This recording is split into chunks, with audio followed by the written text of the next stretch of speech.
이 시간에는 17과 성령의 사역, 구원 사역과 관계된 두 번째 사역에 대한 말씀을 함께 나누겠습니다. 본문 말씀은 요한복음 14장 16절로 17절입니다. 예수님께서 마지막 만찬 자리에서 제자들에게 많은 말씀을 하셨어요. 마지막 만찬 자리에서의 말씀을 전체적으로 정리한 사람은 사도 요한입니다. 그래서 요한은 요한복음 13장에서 17장에 이르기까지 마지막 만찬 자리에서 하신 말씀들을 잘 정리를 했어요. 근데 예수님은 이 만찬 자리에서 가장 많이 하신 말씀이 바로 성령의 임재입니다. 내가 가면 보혜사가 온다. 그 보혜사. 신천지에서는 이 보혜사를 자기들의 그 초회장 이만이라고 이야기를 하는데, 여기서 보혜사는 바로 성령을 가리키는 말이죠. 자, 그래서 성령, 예수님께서 성령을 보내주겠다. 이분이 와서 나 대신 너희들을 보살피고 지키고 인도해주고 할 것이다. 그래서 이 성령의 사역에 대해서 굉장히 많이 말씀을 해주셨습니다. 자, 요한복음 14장 16절 17절 한번 같이 보겠습니다. 내가 아버지께 구하겠으니 그가 또 다른 보혜사를 너희에게 주사 영원토록 너희와 함께 있게 하리니 그는 진리의 영이라. 세상은 능히 그를 받지 못하나니 이는 그를 보지도 못하고 알지도 못함이라. 그러나 너희는 그를 아나니 그는 너희와 함께 거하시며 또 너희 속에 계시겠습니다. 이렇게 말씀하고 있습니다. 자, 먼저 지난 시간에 공부했던 성령의 가장 중요한 두 가지 사역, 첫째는 창조 사역, 두 번째는 구원 사역. 그 중에 구원 사역에 있어서 성령 역사는 세 가지로 나타나게 된다고 했죠. 첫째는 거듭남, 살려야 그 다음에 일이 되니까. 둘째는 내재하심과 역사. 네, 마치 엄마가 우리를 이제 낳는 것, 이것을 거듭남. 낳은 자녀를 낳아놓고 그냥 어디로 가버리는 게 아니라 그 다음부터 양육하고 보호하고 키우고 교육하고 인도하는 것. 이게 내재하심과 역사하심. 그 다음에 아이들이 다 크면 이제 결혼해서 내보내잖아요. 마찬가지로 이제 본인을 구원하는 것만이 기독교의 복음의 목적이 아니지 않습니까? 내가 구원받았으면 이제 나를 통해서 온 세계의 복음이 전파되게 하는 것. 그래서 우리를 파송하는 것이죠. 파송하기 위해서는 뭐가 필요해요? 그냥 보내지 않고 거기에 필요한 능력들을 담아서 보내주시게 됩니다.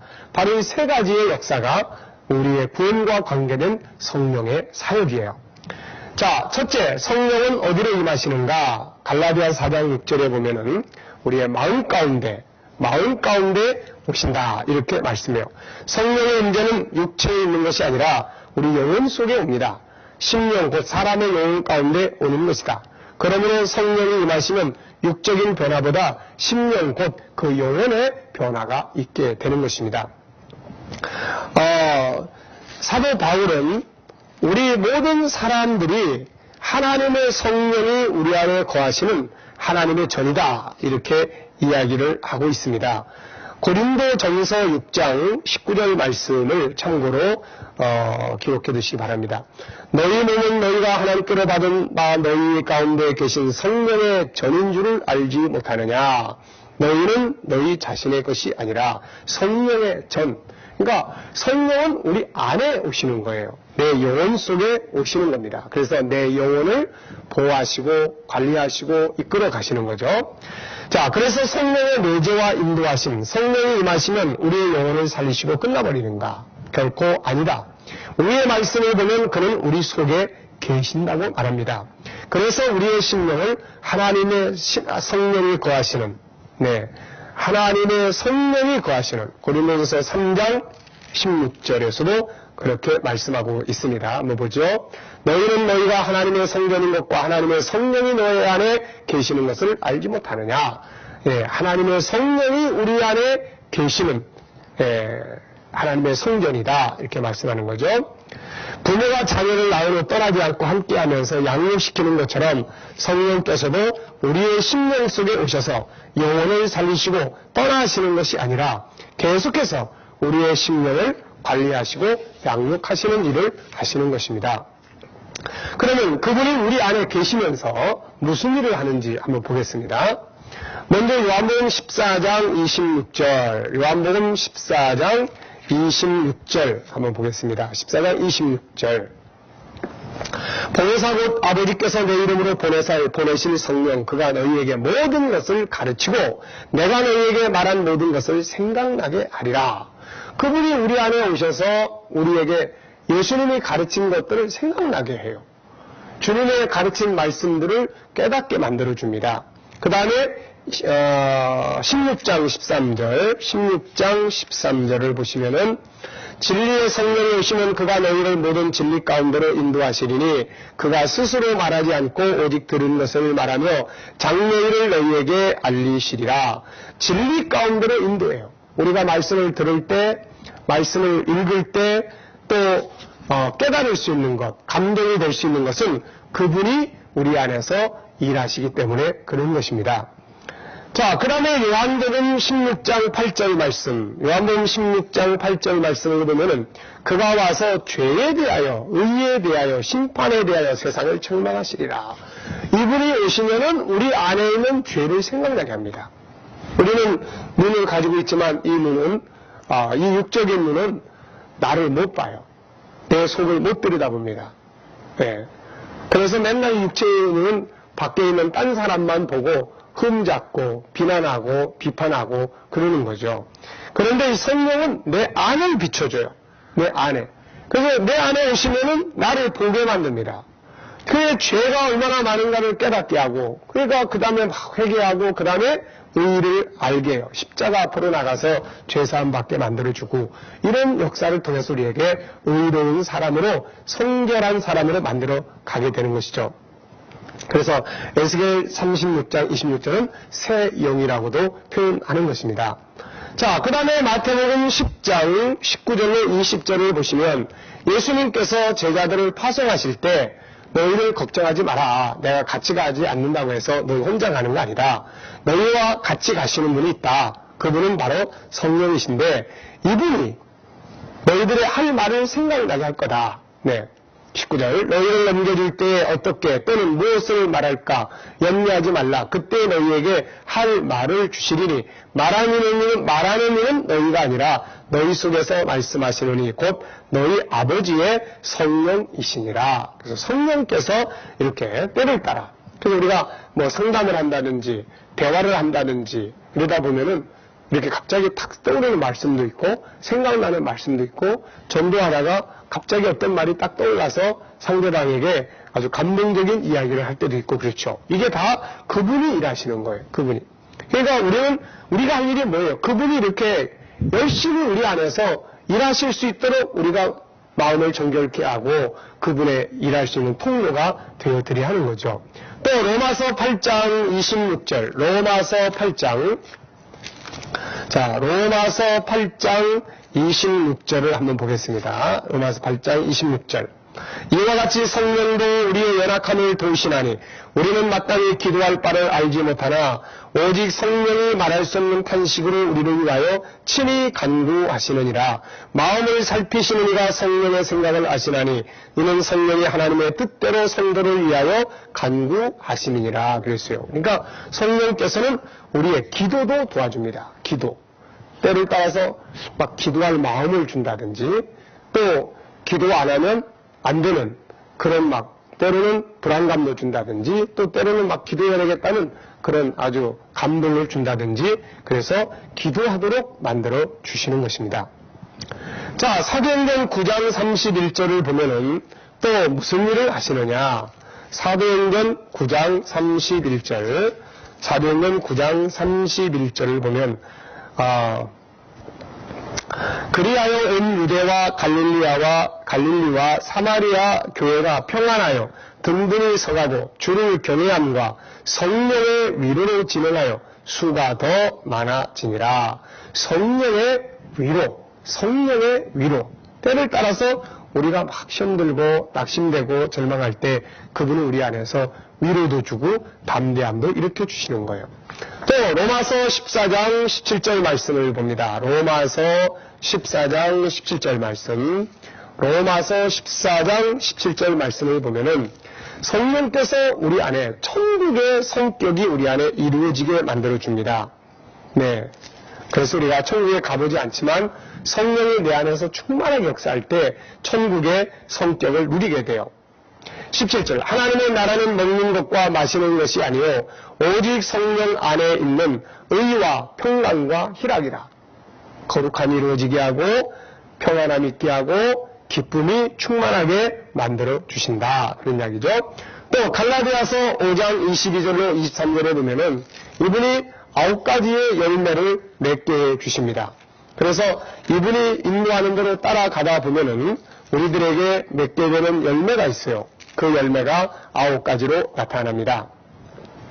자, 첫째는 뭐예요? 9가지를 한번 쭉 살펴볼까요? 22절 오직 성령의 열매는 사랑, 그 다음 희락, 그 다음 화평, 그리고 오래 참음과 자비와 양선과 충성과 온유와 절제니 이 같은 것을 금지할 법이 없느니라. 네.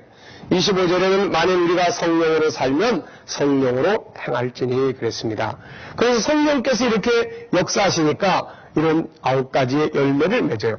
또 고린도전서 12장 4절을 보시면은 성령께서는 다양한 은사들을 우리들에게 나눠줍니다.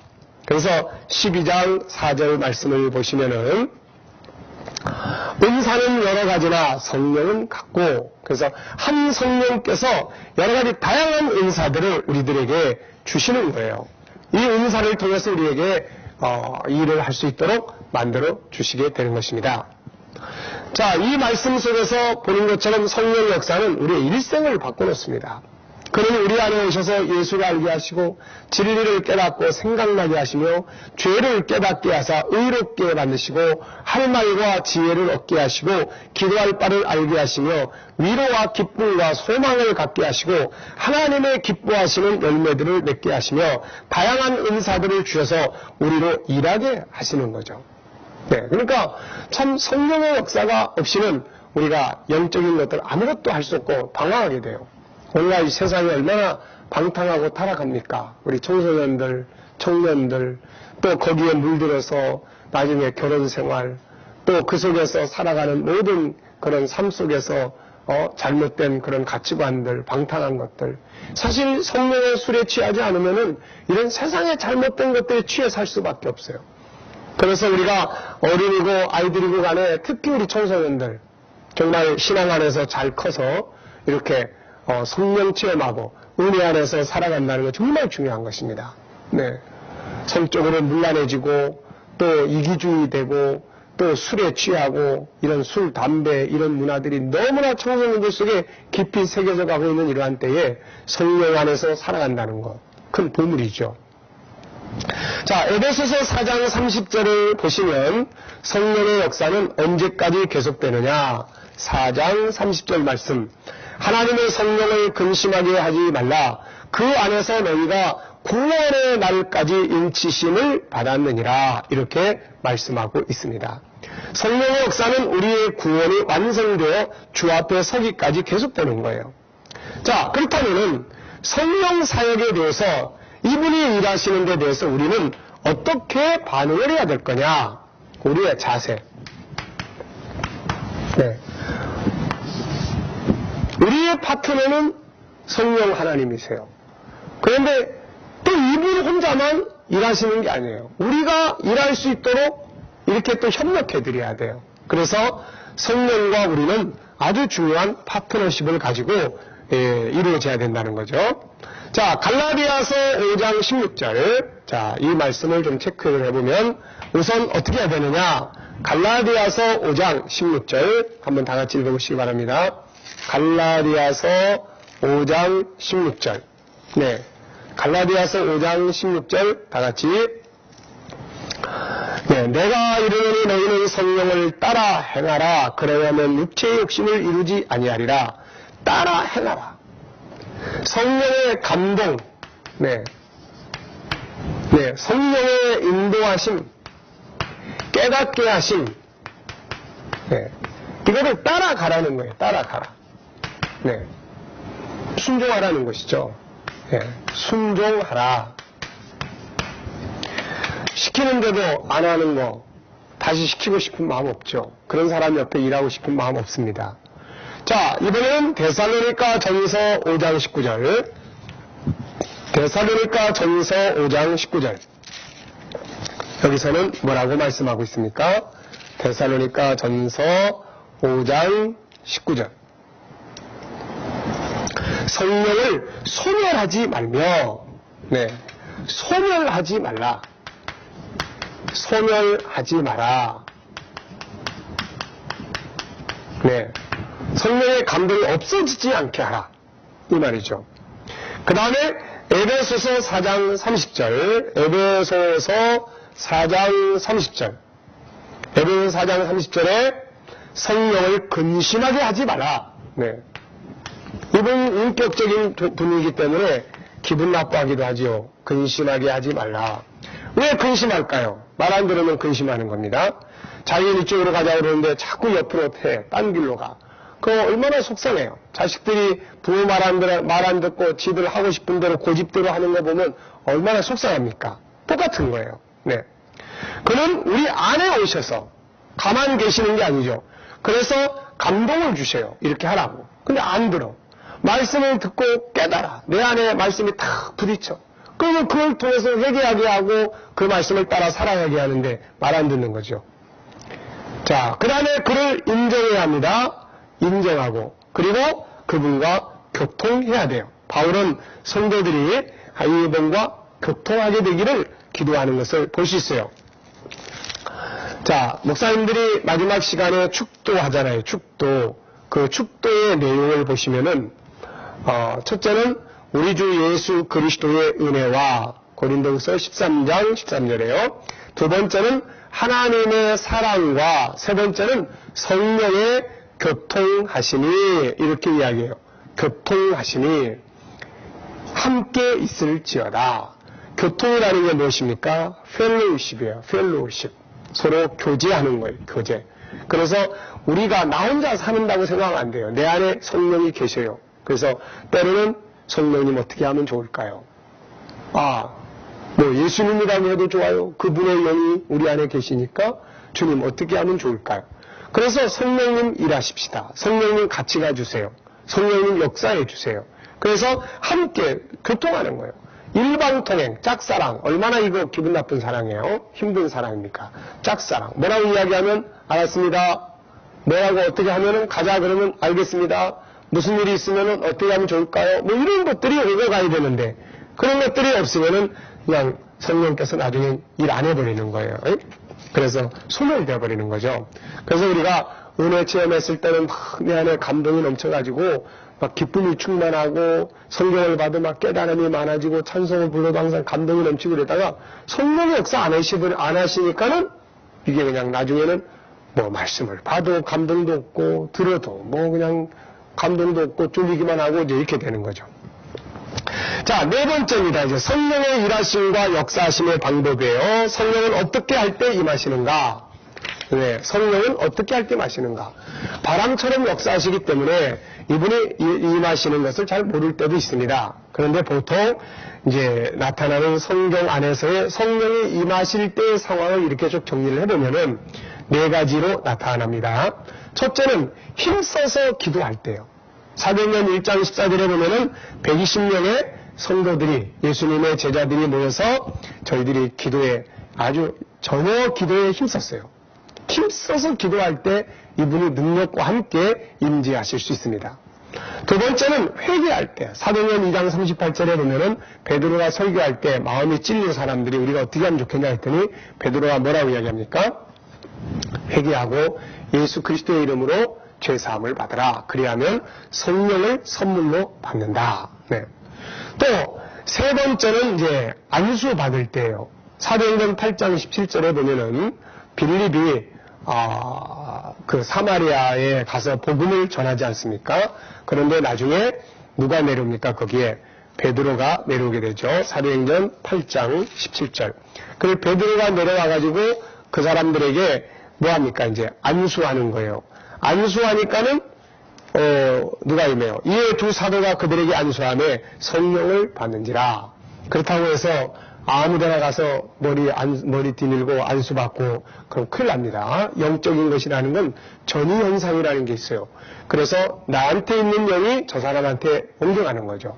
그래서 우리가 잘못된 영을 가진 자들에게 안수를 받으면 그 잘못된 영이 그들 가운데 흘러가게 되는 이런 문제가 발생할 수가 있습니다.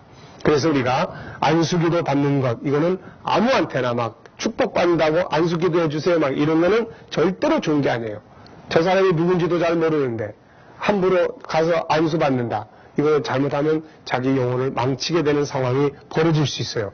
무조건 내가 꿈을 꿨다. 무조건 내가 환상을 봤다. 무조건 내가 음성을 들었다. 다 성령으로 온 게 아니에요. 그러니까 이거를 분별해야 돼요. 이게 맞는 건지 틀리는 건지. 그래서 내가 늘 환상을 자주 보거나 또 그런 예언의 은사가 있는 사람들은 내가 말하는 것들이 맞나 틀리나 노트 가지고 스스로 분별을 해야 돼요.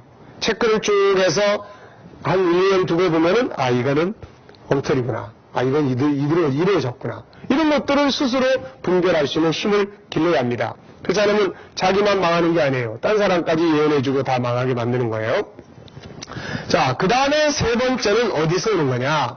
에레미야 23장 16절에 보면은 우리의 영에서 와요. 자기 영으로부터 옵니다. 자기 영. 에레미야 23장 한번 보겠습니다. 에레미야 23장 16절. 23장 16절. 만군의 여호와께서 이같이 말씀하시되 너희에게 예언하는 선자들의 말을 듣지 말라. 그들은 너희에게 헛된 것을 가르치나니 그들이 말한 묵시는 자기 마음으로 말미암은 것이요 여호와의 입에서 나온 것이 아니니라. 우리 인간은 영적 존재예요. 그렇기 때문에 얼마든지 영감, 예감 이런 거 다 있어요. 그래서 서양 사람들도 초능력도 할 수 있고 또 서양 사람들도 체면술도 할 수 있고 서양 사람들도 영을 들여다볼 수도 있고 다 하는 거예요. 왜? 인간은 영적 존재이기 때문에. 그러니까 하나님의 영으로 말하는 사람도 있고 마귀의 영으로 말하는 사람도 있고 자기 영에서 나오는 느낌을 예언처럼 말하는 경우도 있다는 것입니다. 그렇기 때문에 우리가 영적인 일이라고 해서 무조건 다 성령의 역사다 이렇게 보시면 안 되는 거예요. 그래서 모든 영적인 일의 배경은 성령으로만이 아니라 악한 영으로도 올 수 있고 우리 자신의 심령에서 나올 수도 있다는 점을 기억해야 됩니다. 그래서 주님께서는 어떻게 할 걸 가르쳤습니까? 마태복음 24장 4절 말씀을 보면은 마태복음 24장 4절 말씀을 보면은 사람의 미혹을 받지 않도록 주의하라. 미혹을 받지 않도록 주의해야 됩니다. 요한일서 4장 1절에는 영들을 다 분별해라. 우리가 영적 은사를 행하는 것을 조심스럽게 할 것이며 영적 체험이라 해서 다 따라가서는 안 된다. 자기에 나타난 은사들을 바로 분별하고 바로 행할 수 있도록 해야 할 것이며 특히 예언기도 받는 일들을 조심스럽게 해야 한다. 사단은 이 같은 영적인 일들을 가지고 교회를 혼란하게 하고 우리 자신의 신앙을 어지럽게 할 때가 많기 때문이다. 그러나 그렇다면 은사가 다 필요 없나요? 아니에요. 은사가 없으면 조용하긴 한데 힘이 없어. 일을 못해. 전도도 못해. 기도도 못해. 그래서 은사는 필요하니까 주신 거예요. 그래서 우리는 은사를 사모해야 돼요. 바울도 은사 때문에 고린도 교회가 문제가 많았지만 결론은 뭐예요? 은사를 사모하라. 네? 은사를 사모하라. 신령한 것을 사모하라. 그렇지만 중요한 건 이제 바르게 쓸 수 있도록 분별하고 덕을 세우면서 일하게 하는 것이 제일 중요하다 하는 거예요. 자, 정리해 보겠습니다. 성령의 역사하심으로 나타나는 은사들은 어떤 것들이 있나요? 우선 내적인 은사가 있습니다.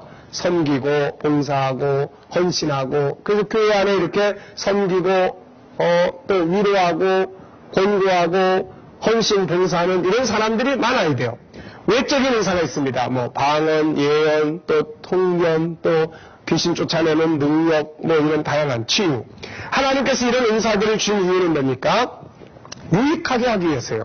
방언의 유익은 무엇이에요? 깊은 기도할 수 있고 또 마귀와 싸움을 할 때 큰 무기가 되고 비밀로 기도해 줄 수 있어요. 딴 사람을 기도하는데 옆에 사람이 다 들으면 덕이 되지 않을 때가 있어요. 그래서 비밀리에 기도해 준다든지 이런 유익이 있습니다. 그래서 하나님 주시는 거예요. 기도의 힘을 얻고 영적인 기쁜 기도할 수 있고 남을 위해 비밀에 기도할 수 있고 다만 절제해야 될 때가 있죠. 초신자들이 있을 때. 자, 두 번째 예언이나 환상의 은사를 왜 주시는 것이며 어떻게 하면서 덕을 세울 수 있을까요? 우리가 기도하는 중에 예언이나 환상을 보게 되면 반드시 분별해야 돼요. 그리고 상담해야 됩니다. 자기에게 보여주신 것은 그로 하여금 중보 기도하게 하기 위함이에요. 괜히 가가지고 선지자 노릇하면 안 됩니다. 내가 봤는데 당신 회개하라더니 이런 소리 하면 안 돼요. 상대방에게 진리의 말씀이나 사랑으로 도와줘야 합니다. 다섯째는 자신의 경계를 삼을 수 있어야 돼요. 우리는 함부로 선지자가 되어서는 안 된다. 보고 들은 것을 덕을 세우며 유익이 되도록 활용하는 자세를 배워야 한다. 은사들이 나타날 때 주의할 것이 뭐라고 그랬나요? 자, 우선은 지도자와 상담, 분별, 덕을 세워라, 분별해야 된다. 사랑의 은사를 사모해라. 은사는 자랑하지 말아라. 덕을 위해서 해야 돼요. 세 가지의 영적 근원은 어디서 와요? 하나는 성령으로부터, 하나는 마귀 영으로부터, 하나는 내 영으로부터 오는 것이기 때문에 무조건 영적 역사 이거를 갖다가 성령으로 보면 안 됩니다.